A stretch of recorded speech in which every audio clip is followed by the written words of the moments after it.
Olá, nós somos alunos do 5º período de Contábeis e nesse semestre, na matéria de Contabilometria 4, tivemos a oportunidade de estudar regressão, como ela funciona e no que podemos utilizá-la. Agora, queremos dividir um pouco desse conhecimento com vocês. Para isso é válido conceituar em primeiro lugar, o que é a análise discriminante.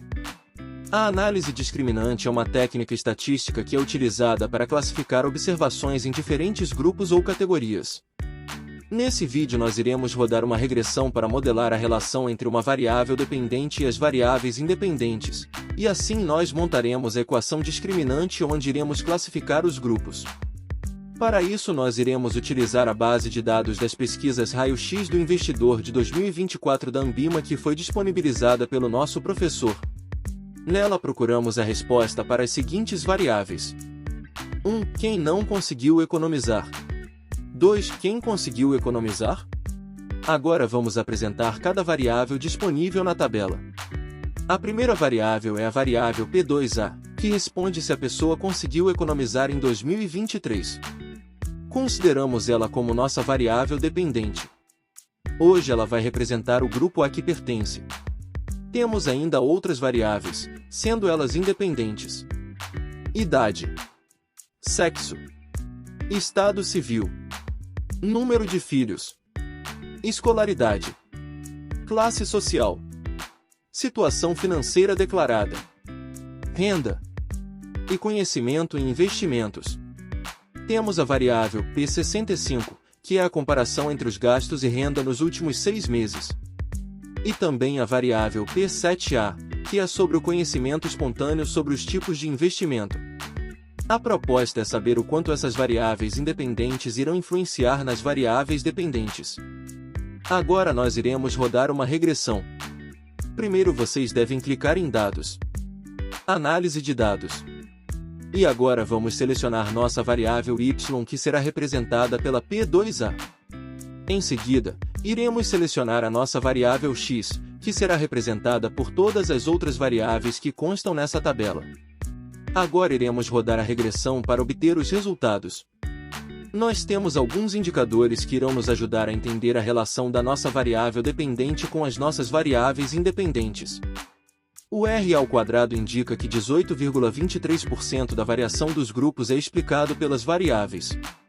O indicador F de significação de valor 0,00 significa que o modelo de regressão é estatisticamente significativo. Isso indica que as variáveis independentes em conjunto de uma associação significativa com a variável dependente. Como vocês podem observar, o valor P de todas as variáveis utilizadas está abaixo de 0,10. Isso demonstra que todas elas têm significância estatística com a variável dependente, ou seja, elas impactam na nossa variável dependente. Além disso, o modelo nos permite gerar uma equação discriminante que vai explicar o comportamento da variável dependente em função do comportamento das variáveis independentes do modelo. Essa função funciona da seguinte forma. Cada variável nos fornece um coeficiente, como é observado na regressão que foi rodada. Dessa forma, nós multiplicamos o coeficiente da variável com o dado que foi fornecido da mesma e somamos com a interseção do modelo e o seu resultado. Ele irá identificar se a pessoa vai ter tendência a economizar ou a endividar. Agora nós iremos para a análise de dados, onde serão representados alguns fatores. Temos nesta tabela o score, que seria basicamente o cálculo do Z. Anteriormente na nossa regressão, representamos ao lado os valores que foram encontrados para o grupo 1 e para o grupo 2. Temos ainda o ZSC, que é o ponto de corte ponderado, ele vai dar o valor do score que vai discriminar os grupos. É como se fosse o ponto de corte da função discriminante. A classificação de qual grupo vai estar inserido será de acordo com o ponto ótimo, que é calculado utilizando o número da observação do grupo 1 dividido pela soma dos dois grupos. Classificamos o modelo em grupo 1, tendência a endividar, e grupo 2, tendência a economizar.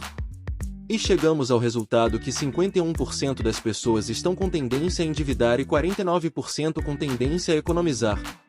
Para comprovarmos a validade de acerto, calculamos o CPRO, que será calculado utilizando a forma que estou mostrando neste momento.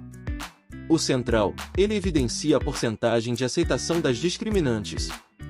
Dessa maneira encontramos 50,06% de acertos. Aplicando ao modelo, temos 3.894, que corresponde a 66,98% e valida a discriminante analisada. Contudo, nós podemos concluir que a idade, sexo, estado civil, número de filhos, escolaridade, classe social, situação financeira declarada, renda e conhecimento e investimentos estão diretamente ligados com a capacidade das pessoas economizarem. Nós também montamos uma tabela que irá permitir você a colocar seus dados e observar qual grupo você pertence. Seria com tendência a endividamento ou com tendência para economizar? O link dessa tabela dinâmica será disponibilizado na descrição do vídeo. Nós, alunos do 5º período, agradecemos você por ter assistido até o final. Esperamos que vocês tenham entendido um pouco sobre a análise discriminante. Esperamos também que vocês possam utilizar a tabela para entender em qual grupo você se encontra.